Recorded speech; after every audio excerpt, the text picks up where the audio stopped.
جاءتكم موعظة من ربكم وشفاء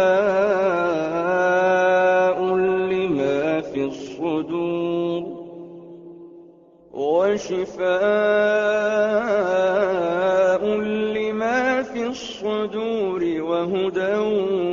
ورحمة للمؤمنين. الحمد للہ رب العالمین والعاقبۃ للمتقین والصلاۃ والسلام علی رسولہ الکریم، اما بعد فاعوذ باللہ من الشیطان الرجیم، بسم اللہ الرحمن الرحیم. قال الملأ الذین استکبروا من قومہ لنخرجنک یا شعیب والذین آمنوا معک من قریتنا او لتعودن فی ملتنا. قرآن مجید کا 9واں پارہ ان کلمات سے شروع ہوتا ہے اور قال الملأ کے الفاظ سے پہچانا جاتا ہے. اس میں انبیاء کرام کے واقعات ہی جاری و ساری ہیں، اور جس کا ذکر پچھلے سپارے کے ضمن میں آیا تھا کہ رسول قوموں کو مخاطب کرتے تھے اور جواب قوم نہیں، قوم کے سردار دیا کرتے تھے. اسی سلسلے میں حضرت شعیب علیہ السلام کی قوم کے سرداروں کا ذکر ہے جس سے یہ پارہ شروع ہو رہا ہے. آیت نمبر 94 میں جا کر ایک اصول بیان کیا گیا ہے، وَمَا أَرْسَلْنَا فِي قَرْيَةٍ مِّن نَّبِيٍّ إِلَّا أَخَذْنَا أَهْلَهَا بِالْبَأْسَاءِ وَالضَّرَّاءِ لَعَلَّهُمْ يَضَّرَّعُونَ، کہ ہم نے کسی بستی میں کوئی نبی نہیں بھیجا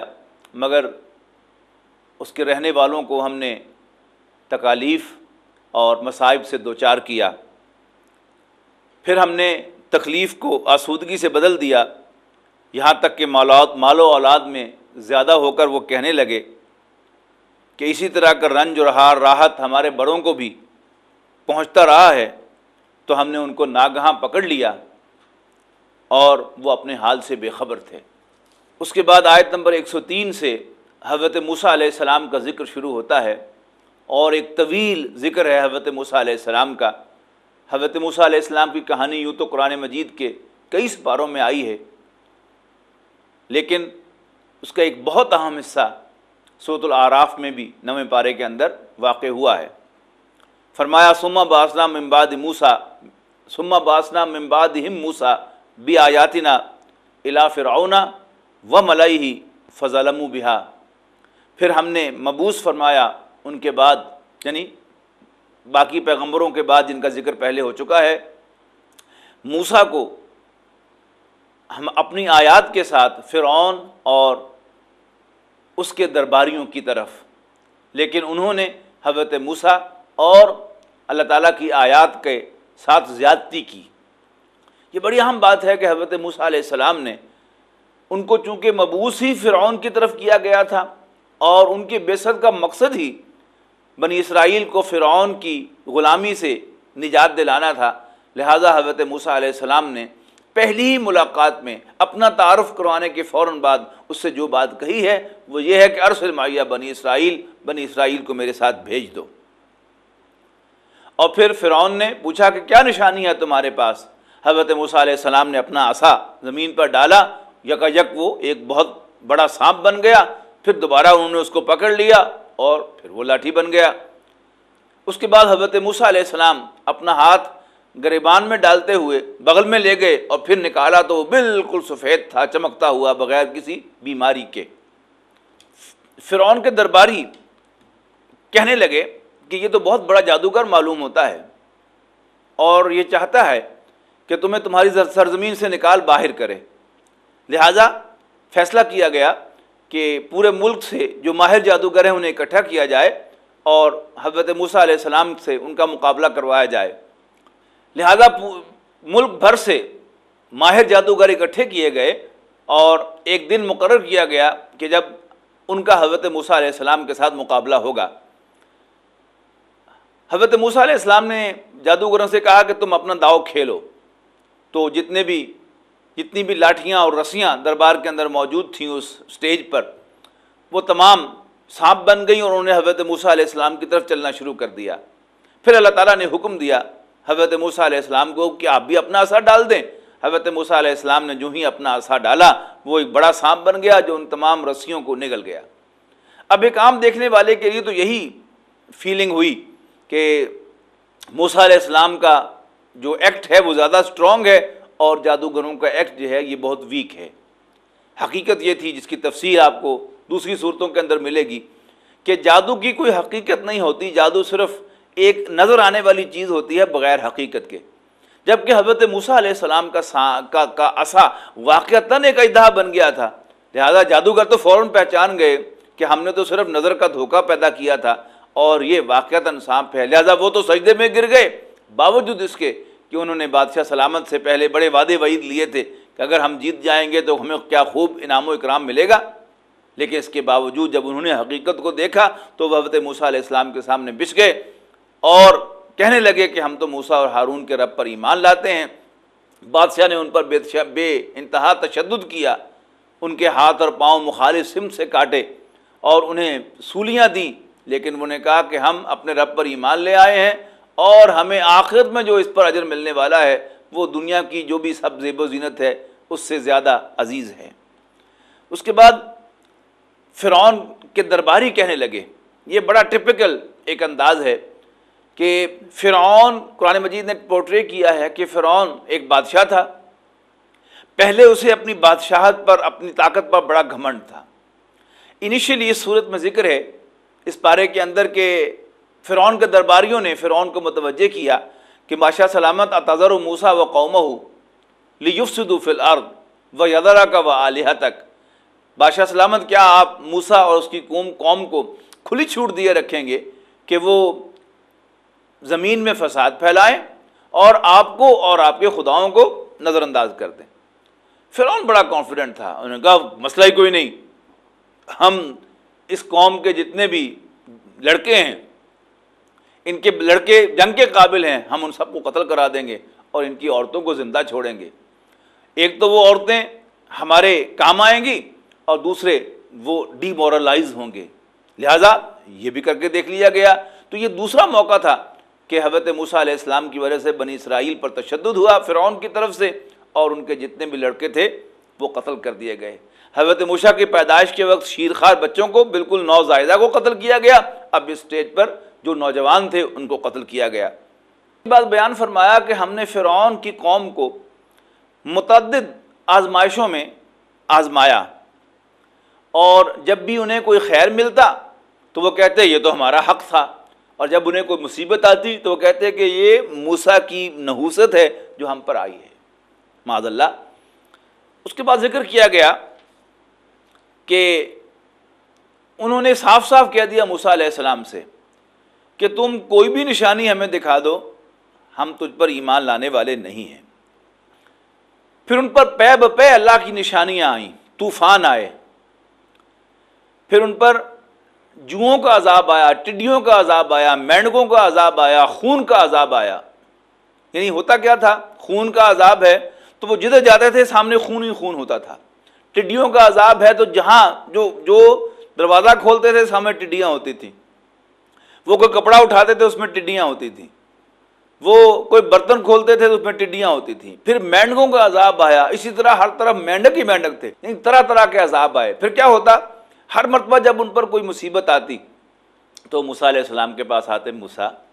ذرا اپنے رب سے ریکویسٹ کرو نا کہ ہمیں اس عذاب سے نجات دلا دے، اور جب وہ عذاب ٹل جاتا تو پھر اپنے وعدے سے پھر جاتے، پھر اگلا عذاب آتا، پھر وہ حضرت موسیٰ کے پاس آتے، یہ سلسلہ جو تھا وہ جاری رہا۔ فائنلی اللہ تعالیٰ نے ان سے انتقام لیا اور انہیں دریا کے اندر، سمندر کے اندر غرق کر دیا۔ حضرت موسیٰ علیہ السلام اپنی قوم بنی اسرائیل کو لے کر دریا پار کر گئے، انہیں نجات مل گئی۔ جب انہوں نے دریا پار کیا تو جو آگے علاقہ تھا اس میں انہوں نے دیکھا کہ ایک قوم آباد ہے اور ان کے سامنے بت ہیں پڑے ہوئے اور وہ ان کی پوجا کر رہے ہیں۔ تو یہ ایسی ناہنجار قوم تھی کہ حضرت موسیٰ علیہ السلام سے کہنے لگے کہ اجعل لنا الہا کما لہم آلہہ، موسیٰ جیسے ان کے خدا ہیں نا، ہمارے لیے بھی کوئی خدا بنا دو تاکہ ہم اس کی عبادت کر سکیں۔ حضرت موسیٰ علیہ السلام نے جھنجھلا کر کہا اغیر اللہ ابغیکم الہا، کہ کیا بھلا میں خدا کے سوا کسی اور الہ کو چاہوں؟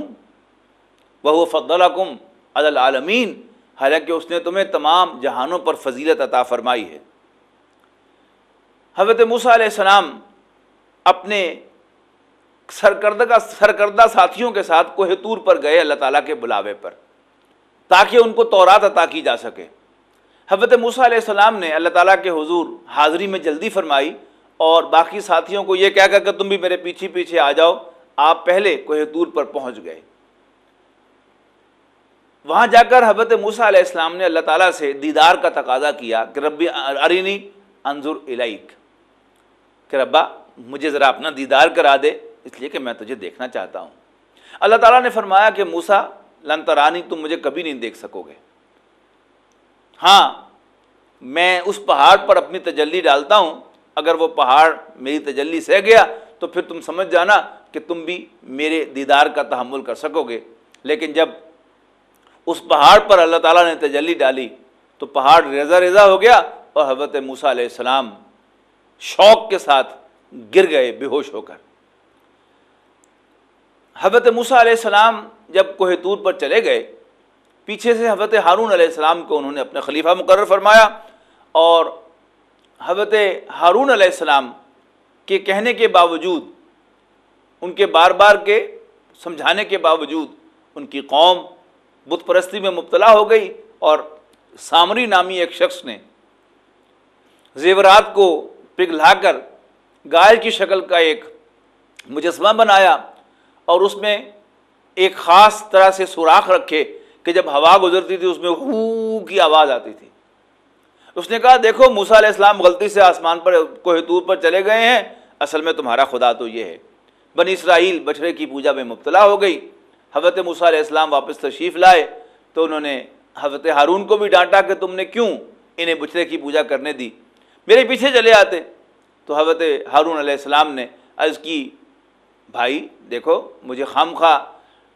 ان لوگوں کے سامنے بے عزت نہ کرو، اصل بات یہ تھی کہ میں اس لیے ان سے نہ لڑا کہ قوم کے اندر تفریق پیدا نہ ہو جائے، اور یہ بڑی باریک ججمنٹ ہوتی ہے کہ قوم کے اندر تفریق نہ ہو، ان کے درمیان اتحاد رہے، یہ بڑی اچھی بات ہے، لیکن اس کی ایک لمٹ ہے۔ جو بیسک پرنسپلز ہیں ان پر کمپرومائز کبھی نہیں ہونا چاہیے، اور اگر بیسک پرنسپل پر بھی کمپرومائز کیا جائے گا، بنیادی نظریات پر بھی کمپرومائز کیا جائے گا ان پرسوٹ آف یونٹی، تو پھر نہ یونٹی ملے گی اور نہ انسان کے بنیادی تصورات انٹیکٹ رہ سکیں گے۔ بہرحال حضرت موسیٰ علیہ السلام اس واقعے کے بعد 70 سرکردہ افراد کو لے کر کوہ طور پر پھر حاضر ہوئے اللہ تعالیٰ کے، اور وہاں پر جا کر معافی مانگی قوم کی طرف سے کہ ہم سے جو غلطی ہوئی ہے یہ ہمیں معاف کر دیں۔ جب وہ کوہ طور پر پہنچے تو ایک زلزلہ آیا،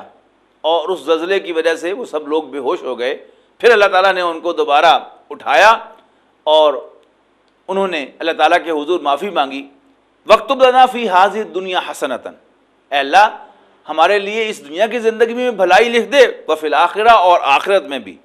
اِنَّا هُدْنَا إِلَيْكَ ہم تیری طرف متوجہ ہوتے ہیں۔ قال اللہ تعالیٰ نے فرمایا عذابی اصیب بہ من اشاء، جہاں تک میرے عذاب کا تعلق ہے کہ میں جسے چاہوں گا اس عذاب میں مبتلا کروں گا، ورحمتی وسعت کل شیء، البتہ میری رحمت ہر چیز پر حاوی ہے۔ فساکتبھا میں اسے لکھ دوں گا ان لوگوں کے لیے کہ جو مجھ سے ڈرتے ہیں، زکوٰۃ ادا کرتے ہیں اور میری آیات پر وہ ایمان لائیں گے۔ وہ کون لوگ ہوں گے؟ الذین یتبعون الرسول النبی الامی، وہ کہ جو اس رسول نبی امی پر ایمان لائیں گے، اس کا اتباع کریں گے، جس کو وہ اپنے ہاں لکھا ہوا پائیں گے تورات و انجیل میں۔ یعنی بنی اسرائیل میں سے وہ لوگ کہ جو حضور صلی اللہ علیہ وسلم پر ایمان لائیں گے اور ان کی پیروی کریں گے، وہ رحمت ان کے لیے خاص ہوگی، اور وہ انہیں بھلائی کا حکم دیں گے اور برائی سے روکیں گے، اور انہوں نے دین کے نام پر جو طوق اپنے گلوں میں ڈال رکھے ہوں گے اور جو بوجھ اپنے اوپر لاد رکھے ہوں گے انہیں اتاریں گے، اور ان کے لیے حلال چیزیں حرام کریں گے اور حرام چیزیں حرام کریں گے۔ اور آخر میں فرمایا فالذین آمنو پس وہ لوگ کہ جو ایمان لائیں گے بھی اس نبی رسول امی صلی اللہ علیہ وسلم پر، اور وعزروہ ان کی توقیر کریں گے، ونصروہ اور ان کے دست و بازو بنیں گے ان کے مشن میں، واتبعوا النور الذی انزل معہ اور اس روشنی کی پیروی کریں گے جو ان کے ساتھ نازل فرمائی گئی، یعنی قرآن مجید، اولئک ھم المفلحون تو وہی فلاح پانے والے ہوں گے۔ یہ آیہ مبارکہ بڑی اہم ہے کہ اس میں نبی اکرم صلی اللہ علیہ وسلم کے حقوق بیان کر دیے گئے ہیں کہ حضور صلی اللہ علیہ وسلم کو ماننے کے کیا تقاضے ہیں۔ پہلا تقاضا یہ ہے کہ انہیں دل و جان سے اللہ کا رسول ماننا ہوگا، پھر ان کا اتباع کرنا ہوگا، ان کی عزت و توقیر کرنی ہوگی، اور اس نور کی پیروی کرنی ہوگی کہ جو آپ کے ساتھ نازل کیا گیا، اور پھر نبی اکرم صلی اللہ علیہ وسلم کے مشن میں آپ کا دست و بازو بننا ہوگا۔ وہاں اس مشن میں، یعنی ان کا مشن کیا ہے؟ اللہ کے دین کو پورے کرۂ ارضی پر غالب کرنا، یہی نبی اکرم صلی اللہ علیہ وسلم کا مقصد بعثت ہے۔ جیسے حضرت موسیٰ علیہ السلام کا پہلا مقصد تھا بنی اسرائیل کو فرعون کے پنجے سے نجات دلانا، اسی طرح رسول اللہ صلی اللہ علیہ وسلم کا مقصد ہے پورے کرۂ ارضی پر اللہ کے دین کو غالب کرنا۔ تو اس مشن میں حضور صلی اللہ علیہ وسلم کا دست و بازو بننا، اس کے لیے اپنی جان کھپانا، اپنا مال خرچ کرنا، اپنے اوقات لگانا، اپنی صلاحیتیں کھپانا، یہ سب تقاضے ہیں رسول اللہ صلی اللہ علیہ وسلم پر ایمان لانے کے۔ اس کے بعد ارشاد ہوا قل یا ایھا الناس، اعلان کر دو اے نبی صلی اللہ علیہ وسلم، اے لوگو انی رسول اللہ الیکم جمیعا، کہ میں تم سب کی طرف اللہ کا بھیجا ہوا رسول ہوں۔ کون سا اللہ؟ الذی لہ ملک السماوات والارض، کہ جس کی بادشاہی آسمانوں اور زمین پر ہے، لا الہ الا ہوا، اس کے سوا کوئی عبادت کے لائق نہیں ہے، یحیی و یمیت، وہ زندگی دیتا ہے اور موت سے دوچار کرتا ہے، فآمنوا باللہ ورسولہ، پس مانو اللہ اور اس کے رسول نبی امی کو، الذی یؤمن باللہ، جو اللہ پر ایمان رکھتے ہیں صلی اللہ علیہ وسلم، وکلماتہ، اور اس کے کلمات کو مانتے ہیں، واتبعوہ، اور اس نبی رسول امی کی پیروی کرو، لعلکم تہتدون، تاکہ تم راہیاب ہو جاؤ۔ رسول اللہ صلی اللہ علیہ وسلم کی بعثت کے بعد ہدایت کا صرف ایک ہی راستہ ہے، اور وہ ہے رسول اللہ صلی اللہ علیہ وسلم کا اتباع۔ اب حضور صلی اللہ علیہ وسلم کی تشریف آوری کے بعد نہ حضرت موسیٰ کی پیروی کی جا سکتی ہے، نہ حضرت عیسیٰ کی، نہ حضرت داود کی، نہ حضرت سلیمان کی، اب ایک ہی ہیں جن کی پیروی کرنی ہے، اور وہ ہیں حضرت محمد صلی اللہ علیہ وسلم۔ سورہ اعراف کی آیت نمبر 163 میں تاریخ بنی اسرائیل کا ایک اور اہم واقعہ بیان ہوا ہے، وہ حضرت موسیٰ علیہ السلام کے بعد کا ہے۔ وہ اس کی بیک گراؤنڈ یہ تھی کہ بنی اسرائیل کو بھی حضرت ابن عباس رضی اللہ تعالیٰ عنہ کی ایک روایت کے مطابق پہلے عبادت کے لیے، کانگریگیشن کے لیے، اجتماعی عبادت کے لیے جمعے کا دن دیا گیا تھا، لیکن بنی اسرائیل نے حسب عادت اس میں تبدیلی چاہی کہ نہیں، ہمیں ہفتے کا دن چاہیے، تو انہیں ہفتے کا دن عطا کر دیا گیا، اس شرط کے ساتھ کہ اب تم پورا دن خاص کرو گے اللہ کی عبادت کے لیے، اور کوئی دنیاوی کاروبار نہیں کر سکو گے۔ جیسے ہمارے لیے جمعے کی اذان سے لے کر جمعے کی نماز ختم ہونے تک کاروبار دنیاوی حرام ہے، اب ان کے لیے پورا دن ہو گیا۔ تب اس میں ذکر ہے ایک ایسی بستی کا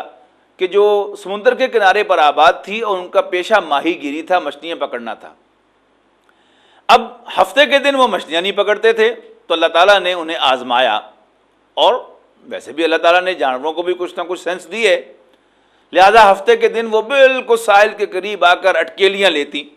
جس سے ان کے منہ میں پانی آتا۔ تو انہوں نے کہا، انہوں نے اللہ کے حکم کے ساتھ ایک ہیلا کیا۔ وہ ہیلا یہ تھا کہ اچھا ہفتے کے دن مچھلیاں پکڑنا تو ہم پر حرام ہے، لیکن مچھلیوں کو اکٹھا کرنا، ایک طرف کرنا تو حرام نہیں ہے، لہٰذا انہوں نے یہ کیا کہ ہفتے کے روز وہ سمندر کے ساتھ ساتھ، ساحل کے ساتھ ساتھ بڑی بڑی کھائیاں کھود کر حوض بنا لیتے اور پانی کو ادھر لے آتے مچھلیوں سمیت، اور اتوار کے روز مچھلیاں پکڑ لیتے اور کہتے کہ ہم نے شریعت کا حکم نہیں توڑا۔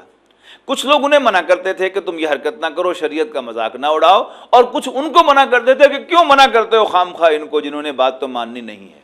اس کے جواب میں وہ تبلیغ کرنے والے کہتے تھے کہ بھائی دیکھو ہم کم سے کم اللہ کے حضور یہی کہہ سکیں گے کہ ہم نے اپنی سی کوشش کی ہے، اور ہمارے لیے وہ اللہ کے حضور ایک معذرت پیش ہو جائے گی، اور کیا جب کہ یہ باز آ ہی جائیں۔ فرمایا کہ اللہ تعالیٰ کا عذاب آیا، اور وہ قوم کہ جو اس جرم میں مبتلا تھی اللہ تعالیٰ نے ان کے چہرے بندروں جیسے بنا دیے، اور نجات صرف انہی کو ملی کہ جو انہیں روکتے تھے، اگرچہ ان کے روکنے سے وہ باز نہیں آئے لیکن اللہ تعالیٰ کے ہاں وہ سرخرو ہو گئے اور انہیں کامیابی مل گئی۔ اس کے بعد سورۃ الاعراف میں عہد الست کا ذکر ہے کہ اللہ تعالیٰ نے جب تمام روحوں کو پیدا کیا تو ان کی ایک اسمبلی اللہ تعالیٰ نے کال کی، اور تمام انسانوں کی ارواح کے سامنے اپنے آپ کو ایکسپوز کیا، اور ان سے ایک سوال کیا، الستو بربکم، کیا میں تمہارا رب نہیں ہوں؟ قالوا بلا شہدنا، ان سب ارواح نے بیک زبان کہا کہ یس انڈیڈ، واقعی آپ ہمارے رب ہیں، رب العالمین، ہم گواہی دیتے ہیں۔ تو اللہ تعالیٰ نے فرمایا ام تقولوا یوم القیامت انا کنا عن ھذا غافلین، کل کو قیامت کے دن یہ نہ کہنا کہ ہمیں تو اس کا پتہ ہی نہیں تھا، یا کل کو تم یہ کہنے لگو انما اشرک آباؤنا من قبل، کہ شرک تو ہمارے پچھلے آباء و اجداد نے کیا تھا، وَكُنَّا ذُرِّيَّةً مِّن بَعْدِهِمْ، اور ہم تو بس ان کی اولاد تھے، أَفَتُهْلِكُنَا بِمَا فَعَلَ الْمُبْطِلُونَ، تو کیا ہمیں تو ہلاک کرے گا اس جرم کی پیدائش میں کہ جو اہل باطل نے کیا تھا۔ اس کے بعد ایک بہت اہم واقعہ بلام باورا کا زیر بحث آیا ہے کہ انہیں قصہ سناؤ قرآن مجید میں سے اس شخص کا جس کو ہم نے اپنی آیات سے نوازا تھا، فَانْسَلَخَ مِنْهَا، تو اس شخص نے ان آیات کو اتار پھینکا، فَأَتْبَعَهُ الشَّيْطَانُ، تو شیطان نے اس کا پیچھا کیا، فَكَانَ مِنَ الْغَاوِينَ، اور وہ گمراہوں میں شامل ہو گیا۔ اب قرآن مجید کی گواہی دیکھیے، وَلَوْ شِئْنَا لَرَفَعْنَاهُ بِهَا، اگر ہم چاہتے تو ان آیات کے ذریعے سے اس کو بہت اونچا مقام دیتے، لیکن وَلَكِنَّهُ أَخْلَدَ إِلَى الْأَرْضِ، لیکن وہ زمین ہی کے ساتھ چمٹ گیا، یعنی جو انسان کی حیوانی زمینی خواہشات ہیں اس کی انہوں نے پیروی کی، وَاتَّبَعَ هَوَاهُ، اپنی خواہشات کی پیروی کی، تو کیا ہو گیا؟ وہ باوجود تورات کا بہت بڑا عالم ہونے کے، اس کی مثال دی گئی ہے تو اس کی مثال ایک کتے کی سی ہے کہ خواہ کتے کو دوڑاؤ تو بھی وہ ہانپتا ہے، اور نہ بھی دوڑایا گیا ہو تب بھی اس کا سانس لینے کا انداز ہی ایسا ہے کہ اس کی زبان باہر نکلی ہوتی ہے کتے کی، اور وہ یوں یوں سانس لے رہا ہوتا ہے جیسے ہانپ رہا ہو۔ تو فرمایا مثلہ کمثل الکلب ان تحمل علیہ یلہث او تترکہ یلہث ذالک مثل القوم الذین کذبوا بآیاتنا، یہ مثال ہے ان لوگوں کی جو ہماری آیات کو جھٹلاتے ہیں، فقصص القصص لعلہم یتفکرون، تو لوگوں کو قصہ سناؤ تاکہ اس پر غور و فکر کریں۔ اس سورت کے آخر میں قیامت کا ذکر آیا ہے، یسألونک عن الساعۃ ایان مرساہا قل انما علمها عند ربی، کہ لوگ آپ سے پوچھتے ہیں قیامت کے بارے میں کہ کب قائم ہوگی، آپ ان سے اتنا کہہ دیجئے کہ اس کا علم میرے رب کے پاس ہے، ولا یجلیھا، اور وہ اس کو ظاہر نہیں کہے گا، لوقتھا الا ہو، اور وہ اپنے سوا کسی اور کو اس سے مطلع نہیں کرے گا۔ سورۃ اعراف کے بعد اس بارے میں سورۃ انفال کا آغاز ہوتا ہے کہ بے شک مومن تو وہ ہیں کہ جب ان کے سامنے اللہ کا ذکر آتا ہے تو ان کے دل ڈر جاتے ہیں، اور جب ان کے سامنے اللہ کی آیات تلاوت کی جاتی ہیں تو اس سے ان کے ایمان میں اضافہ ہوتا ہے۔ انما المؤمنون الذین اذا ذکر اللہ وجلت قلوبہم واذا تلیت علیہم آیاتہ زادتہم ایمانا، اور وہ اپنے رب پر توکل کرتے ہیں، الذین یقیمون الصلاۃ، جو نماز قائم کرتے ہیں، ومما رزقناہم ینفقون، اور جو کچھ ہم نے انہیں عطا کیا اس میں سے خرچ کرتے ہیں۔ سورہ انفال میں غزوہ بدر پر تبصرہ کیا گیا ہے، جس پر گفتگو انشاءاللہ 10ویں پارے کے ضمن میں ہوگی۔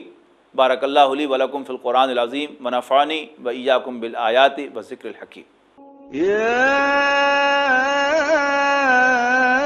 أيها الناس قد جاءتكم موعظة من ربكم وشفاء لما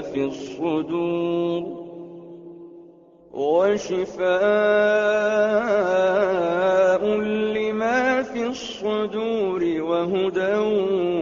ورحمة للمؤمنين۔